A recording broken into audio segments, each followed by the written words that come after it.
Breaking చూస్తున్నాం. Fans బాధ్యతాయుతంగా వ్యవహరించాలని సినీ నటుడు అల్లు అర్జున్ తన ఫ్యాన్స్ కు విజ్ఞప్తి చేశారు. సోషల్ మీడియాలో ఎవరిని కించపరిచేలా పోస్టులు పెట్టకూడదని కూడా కోరారు. కొన్ని రోజులుగా ఫ్యాన్స్ ముసుగులో ఫేక్ ప్రొఫైల్ క్రియేట్ చేసి పోస్టులు పెడుతున్నారని అన్నారు. అలాంటి వారిపై కఠిన చర్యలుంటాయంటూ కూడా అల్లు అర్జున్ వార్నింగ్ ఇచ్చారు. నెగిటివ్ పోస్టులు పెట్టే వారికి దూరంగా ఉండాలని ఫ్యాన్స్ కు సూచించారు అల్లు అర్జున్.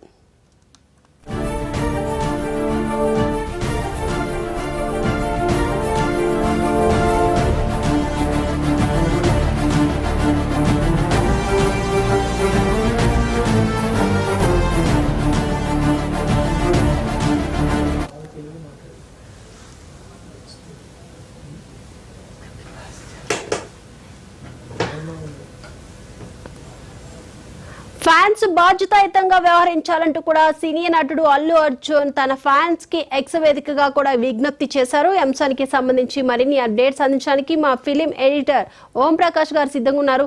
ఓం ప్రకాష్ గారు, నిన్న చూస్తే ప్రెస్ మీట్ లో కూడా ఆయన ఫ్యాన్స్ కి ఒక విజ్ఞప్తి అనేది ఇవ్వచ్చు, కానీ ఈ రోజు విజ్ఞప్తి చేయడాన్ని ఎలా చూడొచ్చు అంటారు? అంటే కొంతకాలంగా అల్లు అర్జున్ మాట్లాడుతున్న తీరు గానీ, అలాగే అల్లు అర్జున్ ఫ్యాన్స్ ట్విట్టర్స్ లో సోషల్ మీడియాలో చేస్తున్న పోస్టులు కానీ వివాదంగా మారినాయి.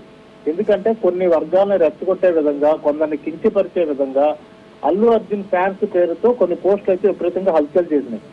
తెలంగాణ రాష్ట్ర ముఖ్యమంత్రి రేవంత్ రెడ్డి కూడా ఆ విషయాన్ని చాలా సీరియస్ గా తీసుకున్నారు. కొంతమంది అల్లు అర్జున్ ఫ్యాన్స్ పేరుతో పెట్టినటువంటి పోస్టులు ఎవరైతే పెట్టారో అలాంటి ఒక 4 మీద కేసులు కూడా పెట్టినట్టుగా మనకు తెలుస్తుంది. ఈ నేపథ్యంలో అల్లు అర్జున్ గమనించింది ఏమిటి అంటే, తన అభిమానులను చెప్పుకుంటూ కొందరు అవతలి వర్గం వాళ్ళని దారుణంగా కించపరుస్తూ లేకపోతే దారుణంగా అవమానిస్తూ పోస్టులు పెడుతున్నారు.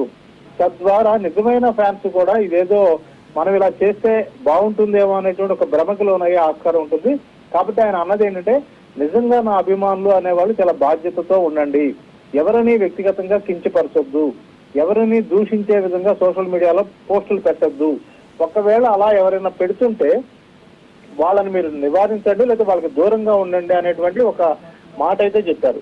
ఈ రోజు ఉదయం నుంచి మనం చూస్తున్నాం దీపిక, నిన్న మధ్యాహ్నం అసెంబ్లీలో రేవంత్ రెడ్డి మాట్లాడిన తర్వాత రాత్రి 7:30-8 అల్లు అర్జున్ ప్రెస్ మీట్ పెట్టిన తర్వాత ఇది టోటల్ గా ఒక సినిమా లేకపోతే తెలంగాణ గవర్నమెంట్ అన్న ఈ రెండింటిని దాటేసి ఒక పొలిటికల్ వార్ గా మారిపోయింది. బీఆర్ఎస్ వర్గాలు అల్లు అర్జున్ భుజాల నుంచి తుపాకీ పెట్టి రేవంత్ రెడ్డిని టార్గెట్ చేయాలనుకోవటము, లేకపోతే బీఆర్ఎస్ వర్గాల వాళ్ళు చేసినటువంటి యాక్షన్ ని చాలా సీరియస్ గా తీసుకుని రేవంత్ రెడ్డి సినిమా ఇండస్ట్రీ మొత్తాన్ని ఒక ఘాటగట్టి విమర్శించడం ఒకవైపు అయితే, బీజేపీ నేతలు అల్లు అర్జున్ సపోర్ట్ చేస్తూ ఒక ఆర్టిస్ట్ కి జాతీయ ఉత్తమ నటుడిని దృష్టిలో పెట్టుకుని మీరు ఇలా మాట్లాడటం, ఇది దారుణమైన భాష ఉపయోగించడం కరెక్ట్ కాదని ఇటువైపు బీజేపీ చెందినటువంటి బండి సంజయ్ అలాగే డాక్టర్ లక్ష్మణ్ మాట్లాడుతున్నారు.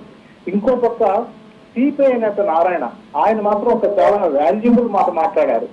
ఏమిటంటే, ప్రభుత్వం అసలు ఇలాంటి సినిమాలకి రాయితీలు ఇవ్వడము, రేట్లు పెంచుకోమనడము, లేకపోతే బెనిఫిట్ షో వేయడము, అత్యధిక రేట్లు వసూలు చేసుకునే ఆస్కారం కల్పించడానికి అసలు ఫస్ట్ ప్రభుత్వం చేసేది తప్పు. పుష్ప 2 సినిమాలో వాళ్ళ కథాంశం ఏంటి, అదేమైనా అసలు సమాజానికి ఉపయోగపడే కథ, ఒక స్మగ్లర్ ని హైలైట్ చేస్తూ హీరోగా మీకు చూపిస్తే అలాంటి సినిమాని మీరు ఎలా ప్రోత్సహిస్తుంది గవర్నమెంట్? కాబట్టి ఈ నిర్ణయం తీసుకున్న ప్రభుత్వాన్ని ఫస్ట్ తప్పు అన్నారు. అలాగే ఇష్టం మీద అసలు ఒక సమాజానికి ఉపయోగపడే సినిమాకి మీరు రాయితీలు ఇచ్చినా కానీ, రేట్లు పెట్టుకోమన్నా కానీ, దాన్ని ప్రోత్సహించినా కానీ అర్థం ఉంటుంది, కానీ ఇలాంటివి చేయడం ఎంత మాత్రమూ కరెక్ట్ కాదన్నారు. ఇది ప్రభుత్వం కూడా ఆలోచించాల్సిన విషయం.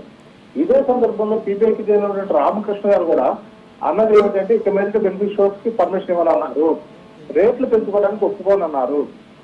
ఇదే నిర్ణయాన్ని ఏపీ ప్రభుత్వం కూడా తీసుకుంటే బాగుంటుంది అని ఆయన సూచించారు. మరి ఈ విషయంలో రేవంత్ రెడ్డిని సపోర్ట్ చేస్తూ ఆ పార్టీకి చెందినటువంటి ఎమ్మెల్సీలు, ఎంపీలు, ఎమ్మెల్యేలు అల్లు అర్జున్ వైపును విమర్శిస్తున్నారు. అలాగే బీఆర్ఎస్, బీజేపీ వాళ్ళేమో అల్లు అర్జున్ సపోర్ట్ చేసే విధంగా మాట్లాడుతున్నారు.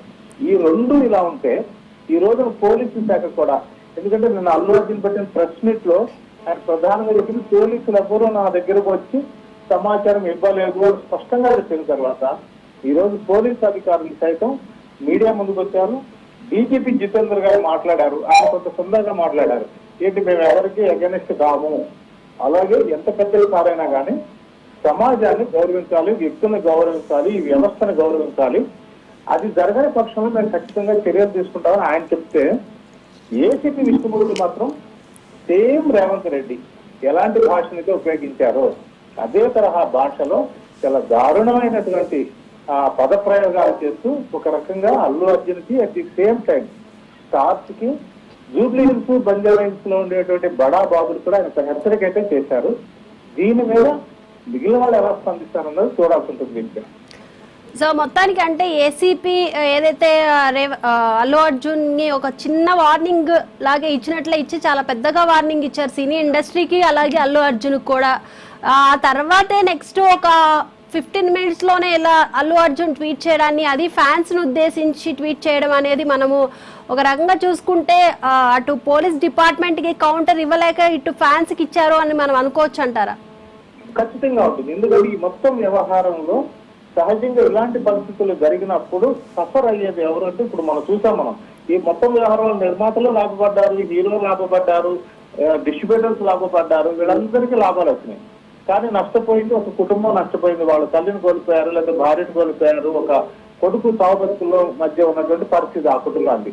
కాబట్టి అక్కడ నష్టపోయింది ఒక అభిమాని కుటుంబం. అలాగే ఈ రోజున వీళ్ళిద్దరి వైఖరిలో రేవంత్ రెడ్డి తిడుతూ అల్లు అర్జున్ ఫ్యాన్స్ ఏదైనా చేసినా, లేకపోతే అల్లు అర్జున్ ఫ్యాన్స్ పేరుతో ఇంకెవరైనా రేవంత్ రెడ్డి విమర్శించినా, బీఆర్ఎస్ వాళ్ళు కావచ్చు, ఎవరైనా కావచ్చు, దాన్ని ఉపయోగించుకుని రాజకీయ పాపం గడుపుకోవాలనుకునే వాళ్ళు చేసే చర్యల వల్ల ఇప్పుడు మళ్ళీ నష్టపోయేవారు అల్టిమేట్ గా ఫ్యాన్స్ నష్టపోతారు. అల్లు అర్జున్ ఎవరికి ఆయన ఇమేజ్ ఉంటుంది, ఆయనకు ఒక పొలిటికల్ ఏదో ఒక సపోర్టింగ్ గ్రూప్ ఉంటుంది, లేకపోతే ఆయన స్థాయిలో తెలిసిన అధికారులు ఉంటారు, మంత్రులు ఉంటారు, ఆయన ఎలాగైనా మేనేజ్ చేసుకోగలరు. కానీ చివరికి సఫర్ అయ్యేది రేపు కేసులు పెడితే ఇబ్బందులు పాలయ్యేది అల్లు అర్జున్ ఫ్యాన్స్ మాత్రమే.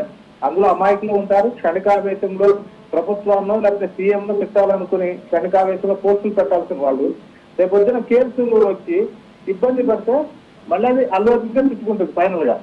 కాబట్టి అప్పుడు ఏంటంటే ముందే తెలివిగా అనవసరంగా మీరు గొడవలకు దిగకండి, సోషల్ మీడియాలో ఆవేశంగా పోస్టులు పెట్టకండి, పెట్టిన వాళ్ళకు కూడా మీకు అసలు దూరంగా ఉండండి. ఎందుకంటే అల్లు అర్జున్ ఫ్యాన్స్ అనే పేరుతో కూడా కొందరు అసాంఘిక చర్యలకు పాల్పడే వ్యక్తులు కొందరు ఇలాంటి పోస్టులు పెడుతున్నారని తెలిసింది. వాళ్ళందరి మీద ప్రభుత్వం కూడా కన్నేసింది. ఇప్పటికే ఒక 4 కేసులు పెట్టిందంటే ఇప్పుడు సీఎం మాట్లాడిన తర్వాత ఇంకా దాని మీద దృష్టి పెడతారు. అల్లు అర్జున్ ఫ్యాన్స్ ఎవరెవరు సోషల్ మీడియాలో వాళ్ళ ఇష్టారాజ్యంగా ప్రభుత్వాన్ని, ప్రభుత్వ నిర్ణయాన్ని వ్యతిరేకిస్తూ పోస్టులు పెడుతున్నారు అన్న దాని మీద 100% దృష్టి పెడతారు. మరిన్ని అరెస్టులు కావచ్చు, మరిన్ని కేసులు కానీ పెట్టే ఆస్కారం అయితే ఉంటుంది. కాబట్టి ముందే ఒక రకంగా తన ఫ్యాన్స్ అని హెచ్చరించారని అయితే అనుకోవాల్సి ఉంటుంది. ఇంకా అయితే ఓం గారు ఇక్కడ నిన్న ఏదైతే అల్లు అర్జున్ ప్రెస్ మీట్ లో కూడా నేను ఎంతవరకు మాట్లాడాలి అంతవరకు ఒక ఫ్లోలో వెళ్తున్నాను, నన్ను ఎవరు డిస్టర్బ్ చేయొద్దు అంటూనే కూడా ఫ్యామిలీ గురించి మాట్లాడకుండా, ఫ్యామిలీ కూడా నా అలాగే ఆ బాబు కూడా నా కొడుకు లాంటి వాడే అలా అన్నారే కానీ ఆ కుటుంబానికి న్యాయం చేయాలి అని ఇప్పుడైనా వెళ్తాను అంటున్నారు. కానీ ఆయన బాధలో కానీ ఆయన చెప్పే దాంట్లో కానీ ఎటువంటి పశ్చాత్తాపం కనపడలేదంటూ కూడా ఇందాక ఏసీపీ విష్ణుమూర్తి గారు అన్నారు. ఇక్కడ చూస్తే ఆ ఫ్యాన్స్దే తప్పు అన్నట్లుగా కూడా ఒక విధంగా అల్లు అర్జున్ కూడా చెప్పిన విధానం కూడా నిన్న కనిపించింది. అంటే ఎవరిది తప్పు లేదు, ఓన్లీ ఫ్యాన్స్దే తప్పు అన్నట్లు కూడా ఆయన మాటల్లో అర్థమవుతుంది. అంటే ఇప్పుడు సినిమా చూడటానికి వెళ్ళి ఒక మనిషి చనిపోతే అది ఫ్యాన్స్దే తప్పు అంటారా? అంటే ఇక్కడ ఒక విషయం ఉంటుంది దీపిక, జాగ్రత్తగా మనం గమనిస్తే ప్రతి వాళ్ళు మాట్లాడేదాంట్లోనూ కాంట్రడిక్టరీ ఉంటుంది. విష్ణుమూర్తి గారు మాట్లాడుతూ 2 శవాలు అక్కడ పడి ఉంటే పట్టించుకోకుండా అల్లు అర్జున్ వెళ్ళిపోయారు అని అన్నారు.